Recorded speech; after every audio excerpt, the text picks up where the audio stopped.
అయ్యయ్యో, నాకు ఇన్ని తెలివితేటలు ఇచ్చిన దేవుడు చదువు ఇవ్వలేదే. ఏంట్రా అబ్బాయి ఏం లేదు, ఏం లేదు. ఏడుస్తున్నావు? ఏమి లేదంటావు?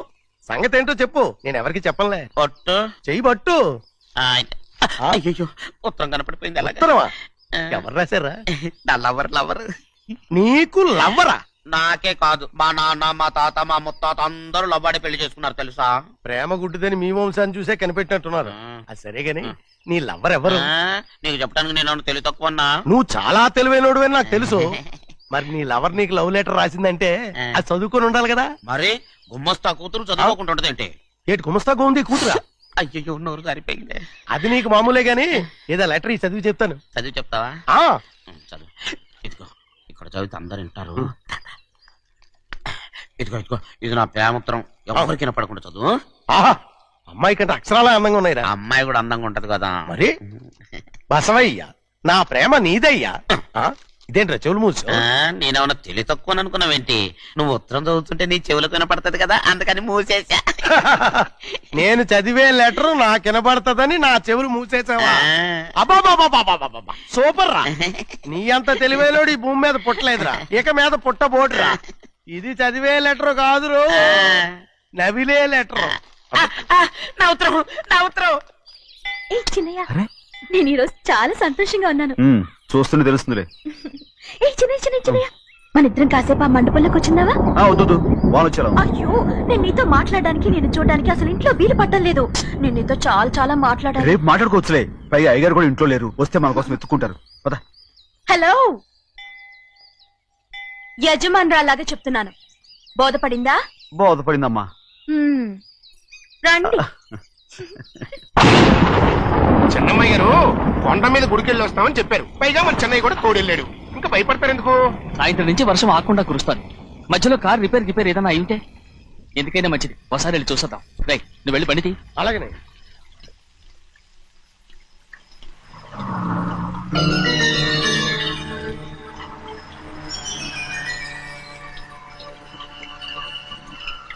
చూడండి, ఆ కారు మందే అనుకుంటానండి. అవునయ్యా, ఆ బండి 288. నేను అప్పుడే చెప్పాగా బండి రిపేర్ ఏదన్నా అయి ఉంటుందని. రై, పక్కన ఆపరా. చాలా పొద్దుపోయింది, ఇంటికి పోవా?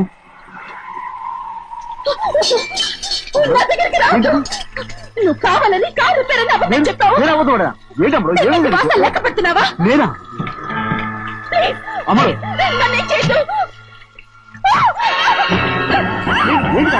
పిచ్చి పట్టిందా? నీకే మొన్న వచ్చి పట్టింది. నా ప్రాణం పోయినా నీకు లోగను. ఏంటి అమ్ముడు నువ్వు చేసే పని? ఏంటి అమ్ముడు? చూసారా?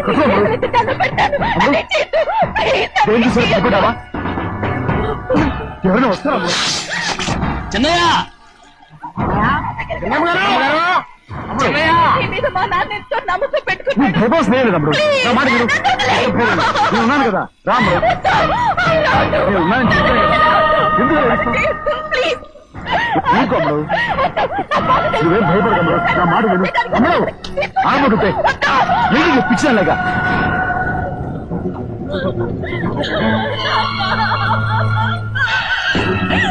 ఏంటమ్మా ఇది?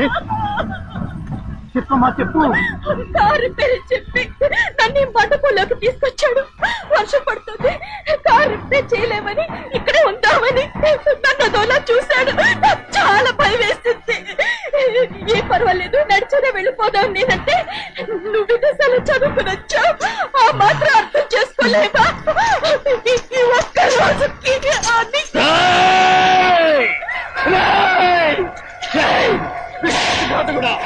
ఎంత పని చేశావు? నేను నా బిడ్డలా చూసుకున్నాను. అలాంటిది నా కూతురు వంటి మీద చేస్తావా? నువ్వు మనిషివి కాదురా, నువ్వు మనిషివి కాదు, రాక్షసుడివి. తల్లిపాలు తాగి నమ్ముకుంటే నీచుడిరా. నాకేనే వచ్చిన నయవచ్చుకుడు. ఒరే ద్రోహి, ఇవాళ నుంచి నేను చచ్చిపోయాను అనుకోరా. ఇక నా ఇంటి గడప పక్కతో నిన్ను ఎలా పెంచాను రా? నా సొంత బిడ్డ కన్నా ఎక్కువగా పెంచాను. ఆ ఒకే ఒక్క కారణంగా నిన్ను ప్రాణాలతో వదులుతున్నాను. నీ వాహనాలు చూపించుకో. ఇదే ఇంకోనైతే నువ్వు చేసిన తప్పుకి నరకేసి ఉండేవాడు.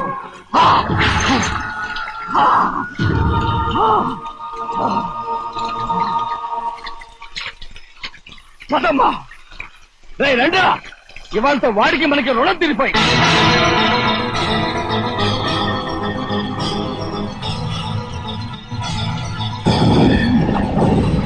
చిన్నబ్బాయి వద్దు చిన్నబ్బాయి వెళ్ళొద్దు నా మాట విను 2 కుటుంబాలు కలవబోతున్నాయి వద్దు చిన్నబ్బాయి చిన్న వెళ్ళొచ్చినా నా మాట విని చిన్న వెళ్ళొచ్చినా వెళ్ళొచ్చినా చిన్న వెళ్ళొచ్చినా చిన్న ఆగో ఎక్కడికి వెళ్తున్నావు ఒక నౌకరేదమా నా అక్క కూతురు ఒంటి మీద చెయ్యేశాడని తెలుసు కూడా నన్ను నోరు మూసుకుని కూర్చోమంటావా అటు తప్పుకున్నాయా వాడి కాలో చెయ్యం నరకందే నేను నిద్రపోను నరికేస్తే నీ పగ చల్లారిపోతుందా అందుకని పరువు పైన పర్వాలేదని చేతులు ముట్టు కూర్చోమంటావా బుర్రుందిరా నీకు వాడిని చంపేసి జైలుకెళ్ళి కూర్చుంటావా పర్వాలేదు జరిగింది విని గాజులు తొడుక్కుని కూర్చోవడం కంటే అదే మేలు ఊళ్ళో నలుగురు చేత మొహం మీద ఉమ్మయించుకోవడం కంటే జైలుకెళ్ళడమే మేలు తప్పుకో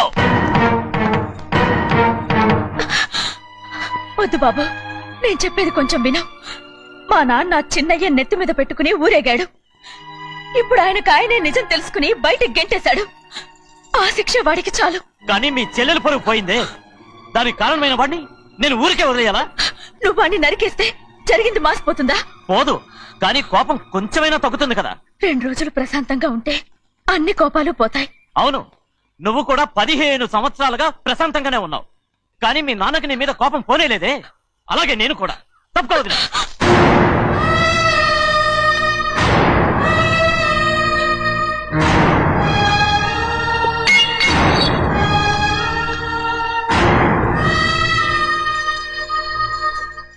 వాడి కోపంలో కూడా న్యాయం ఉంది గౌరీ ఎవడో చేసిన దాన్ని ఎవడు చేసుకుంటాడు చెప్పు న్యాయంగా చూస్తే వాడు చేసుకోవాల్సిన పిల్ల వాడు మనతో పాటు చిన్న వయసులో వచ్చేసాడు కాబట్టి ఆ కుటుంబానికి విరోధయ్యాడు పోన్లే తను నాకు మర్యాద ఇవ్వకపోయినా నీకైనా ఇచ్చాడు అచ్చా రే మండిదీరా ఎందుకయ్యా చెన్నైని అడగాలి కలుపు తీయడానికి ఎంతమంది కూలీలు కావాలో చెన్నైకే తెలుసండి శనక్కాయలు ఏ కొట్లో అమ్మాలో చెన్నైకే తెలుసండి జొన్న చేనుకు మందు కొట్టారో లేదో చెన్నైకే తెలుసండి అయ్యా మరి నేను వెళ్ళొస్తానండి ఎక్కడికి వెళ్తున్నావు చెన్నై దగ్గరికండి ఎందుకు అదేనండి కౌలు డబ్బులు ఎవరెవరి పేరుతో ఏ ఏ బ్యాంకుల్లో వేయాలి ఈ దివాణానికి కావలసినటువంటి వస్తువులన్నీ ఎక్కడ కొనాలి ఇవన్నీ చెన్నైకే తెలుసండి అడిగి తెలుసుకుందామని బయలుదేరా ఏంటయ్యా ఇన్ని రోజులు ఇవన్నీ చెన్నై చూసుకుంటుంటే మీరందరూ ఇంట్లో తిని కూర్చొని ఏం చేస్తారు గాడిదలు కాస్తున్నారా చే ఇది ఇల్లా సత్రమా అబ్బా నువ్వు ఉండవయ్యా నేను చెప్తున్నాను కదా వంటింట్లో ఏమేం చేయాలో ఎంతెంత చేయాలో తెలియక అందరూ ఖాళీగా కూర్చున్నారు 2 రోజుల నుంచి చెన్నై పళ్ళకు రావట్లేదంటగా వెంటనే డ్రైవర్ పంపించి చెన్నైని పిలిపించండి 2 రోజులుగా నువ్వు ఎక్కడికి వెళ్ళావు సముద్రం ఎలా ఉంటుందో చూద్దామని వైజాగ్ వెళ్ళానండి వెళ్ళా సముద్రంలో గోవిందయ్య అయ్యా ఈ లెక్క చూసి పంపించి అగా నీకు లెక్క చూసి కదా డబ్బులు ఇవ్వాలి మరి ముందే అయ్యా అయ్యా అంటూ ముష్టోళ్ళగా చేయి చెప్తావిట్రా నువ్వు ఎప్పుడు వచ్చావు నీకు ఎంత ఇవ్వాలి చెప్పు గుమ్మస్తా మీరా నేనండి మీకు లెక్కలు తెలియకపోతే వెళ్ళి చిన్నయ్య గారిని అడగండి ఏంట్రా డబ్బా ఇస్తున్నావా నన్ను ఉద్యోగం అనేది వెళ్ళిపోమన్నారు కదా అంటే ఏడుస్తావిట్రా ఎక్కడికి వెళ్ళాలో ఎలా బతకాలో తెలియక ఏడుస్తుంటా సరే ఏడో ఒక ఇప్పుడు మా ఇల్లు చూసుకోవడానికి ఎవరు లేరురా నా కూతురు కూడా ఇక్కడే పని చేస్తుంది మరి నువ్వు మా ఇల్లు జాగ్రత్తగా చూసుకుంటావా అలాగేనండి ఈ ఉద్యోగం పర్మనెంట్ కదండి అది నీ నరకం మీద ఆధారపడి ఉంటుంది అంతే కదా తప్పకండి ఎలా అదేంట్రా నరాలు తగినట్టు నడుస్తున్నా బాలేదా ఇంకోటి నడుస్తాను ఎలా నువ్వు పర్మనెంట్ గా టెంపరవరీయే అమ్మా చెన్నైని ఇంట్లోంచి బయటికి పంపించినంత మాత్రాన నీ ఆత్మ శాంతించదని నాకు తెలుసమ్మా త్వరలోనే అక్కయ్యని నాన్నని కలిపి మన 2 కుటుంబాలని ఒకటి చేస్తాను వెనక ముందు చూసుకోకుండా గొడ్డను బాదినట్టు బాధేశారు కూతురు ఏం చెప్తాది నమ్మేటమేనా అసలు ఏం జరిగింది ఎలా జరిగిందని ఒక్క మాట అయినా అడిగాడు ఆ పెద్ద మనిషి మరి నువ్వైనా చెప్పలేకపోయావేంటి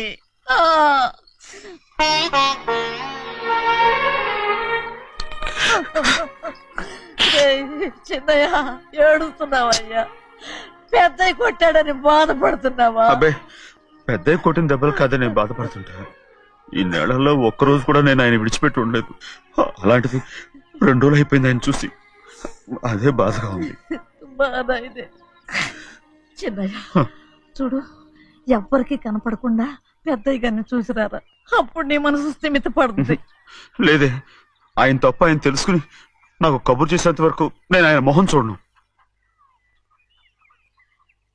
ఆ దొంగ ముఖంది నీ మీద మనసు పడ్డట్టు నాటకం ఆడింది అనుకో, అది నీ యజమాని కూతురు అని తెలుసు కదా, నువ్వెందుకు మనసు పడ్డా?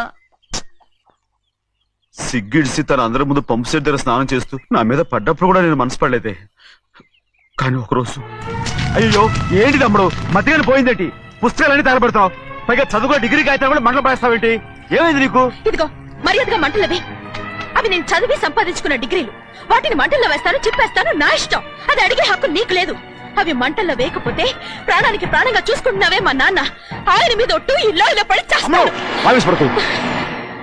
వెయ్యి.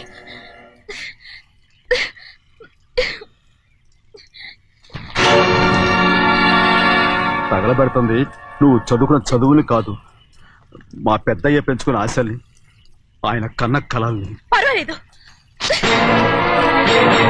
నా ఆశ నెరవేరినప్పుడు ఎవరి ఆశ తీరినా తీరకపోయినా నాకు అనవసరం. నేను డబ్బున్న దానిగా నువ్వు నన్ను ప్రేమించడానికి వెనకాడుతున్నావు. చూడు, మా నాన్న నా పేరు మీద రాసిన ఆస్తుల తాలూకు దస్తావేజులు మొత్తం తెచ్చాను. ఇవి కూడా నేను ముందే చెప్పాను, అడ్డొచ్చావో దూకేస్తాను.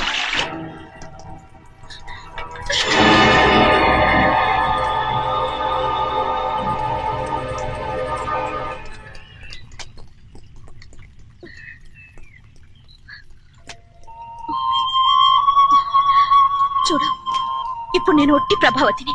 నాకు చదువు లేదు, డబ్బు లేదు. ఇప్పుడు నేను ఒప్పుకుంటావా? మరి చిన్నపిల్ల మాడతావేంటి? ఎన్ని చెప్పినా సరే నువ్వు మా పెద్ద కూతురువి. అలాంటిది నేను పెళ్లి చేసుకోవడం ఏంటి? మరి అర్థమైన మాడతావు.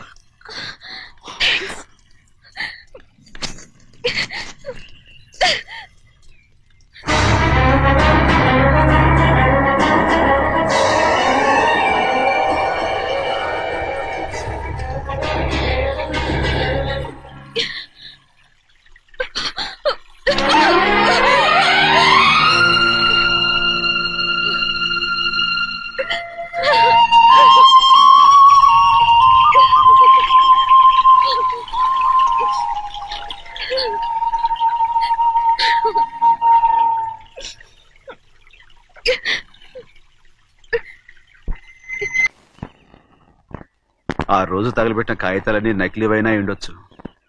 తనకు తెలుసుగా నేను చదువురాని ముద్దునని. ఆ పాపిష్టిది ఎంత నాటకం ఆడింది, నీ మీద ఎంత పగబోనింది. అసలు నువ్వు చేసిన తప్పేమిట్రా?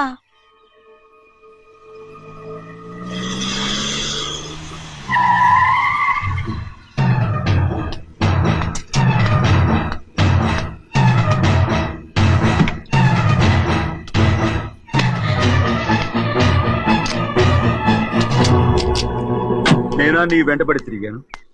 నేనా నేను ప్రేమించమని అడిగాను? నేనా నేను పెళ్లి చేసుకోమని అడిగాను?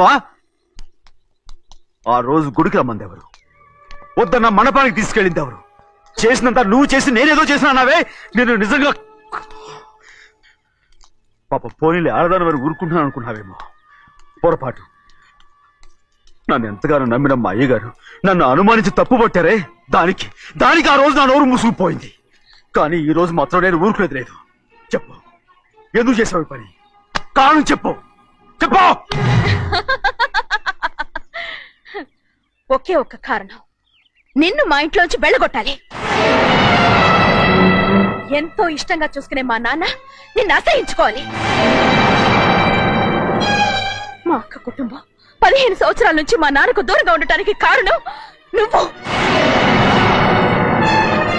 అంతేకాదు, మా అమ్మ మాకు లేకుండా పోవడానికి కారణం కూడా నువ్వే. అలాంటి నీకు మా ఇంట్లో రాజ మర్యాద, అందరి మీద అధికారం. కన్న కూతురైన నాకంటే మా నాన్నకి నీ మీద ఎక్కువ ప్రేమ. అందుకే నిన్ను ఇలా మోసం చేశాను, నమ్మించాను. అర్థమైందా? Good bye.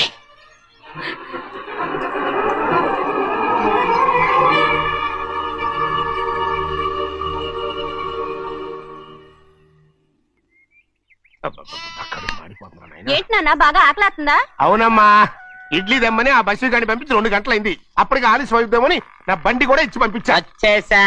సంతోషించాం. ఏంట్రా ఇంత ఆలస్యంగా చచ్చావు? మరే దీన్ని నడిపెత్తుకురావద్దేంటి? అదే నేనైతే లగెత్తుకు వచ్చేసేవాడిని. అంటే ఈ బండి నడపడం నీ చేత కదా? మరి ఎందుకు తీసుకెళ్ళట్టు? ఏమో, మీరు తీసుకెళ్ళమన్నారు, కర్మ. సర్లే, ఆకలి చచ్చట్టుగా ఉన్నా. ఇడ్లీలు ఎక్కడా? అదిగో మూటలో వచ్చేస్తున్నాయి. నోట్లో ఇడ్లీలు రావటం ఏంట్రా? ఒరే ఈయన నంబర్లే గాని మూట దింపి ఇప్పి చూపించండి. అట్టగానండి. ఇన్ని ఇడ్లీలు తెచ్చావిడ్రా? మరి 494 రూపాయలకు ఆ మాత్రం ఇడ్లీలు రావేంటి? 494 రూపాయలకి ఇడ్లీలా? మరి అదే చెప్పడమేమో చెప్పేస్తారు, ఆ తర్వాత మర్చిపోతారు. మనీ నాగమణి. నాగమ్మండి. ఏంటండి? ఏంటంటే అప్పుడు మీ నాన్న నాతో ఏం చెప్పాడు? ఉండండి ఆలోచించుకుని చెప్తాను. ఏంటమ్మా ఫ్లాష్ బ్యాక్ వెళ్తున్నావా? అవును. బాబా ఆకలేస్తుందిరా. ఆ, ఆ రామస్వామి హోటల్కి వెళ్ళి కాస్త తెచ్చిపెట్టు. నాకు కూడా ఆకలిస్తుందండి. నువ్వేదైనా తిని నాకు మాత్రం ఒట్టి ఇడ్లీ పడరా. ఇదిగో ఈ నోటు ఎంతో తెలుసా? నేనేమన్నా తెలివి తక్కువ అనుకున్నారా? 500 నోటు. అబ్బా నువ్వే దీన్ని అచ్చుకుతున్నట్టుగా మాట్లాడుతున్నావే. చాలా ఆకలేస్తున్నాయి, బండేసుకెళ్ళి తొందర తీసినప్పా. ఇదండి జరిగింది. ఆ, చిల్లర లేదు కదా అని 500 రూపాయలు నోటు ఇచ్చి పంపిస్తే మొత్తం ఇడ్లీలు పట్టుకొస్తా ఉంటా. నీ నోట్స్ చెప్పు తీసుకో. నానా వద్దు నానా, అబ్బా, కొట్టకు నానా. ఆకలేసేస్తుందమ్మా. ఆ, ఆ, చట్నీ సాంబార్ ఇదిరా. ఇచ్చాడండి. ఇది నేనే వద్దన్నానండి. ఎందుకని? మరి అదే మళ్ళీ మర్చిపోయారు. ఆ? నాగమణి మీ నాన్న నాతో ఏం చెప్పాడు? అయ్యో అయ్యో చట్నీ సాంబార్లని ఎన్నిసార్లు ఫ్లాష్ బ్యాక్ వెళ్తారా? నువ్వేదైనా తిని నాకు మాత్రం ఉట్టి ఇడ్లీ పడరా. ఇదిగో ఆయనకు అర్థమయ్యట్టు మళ్ళీ చెప్పు. నాకు మాత్రం ఒట్టి ఇడ్లీ పడరా. అయ్యో రేయ్, నువ్వు నా కంటి ముందు చెప్పా. ఒళ్ళు మండిపోతుంది. ఆగండి నాన్న, ఆయనతో పాటు నేను బయటకు వెళ్ళిపోతాను.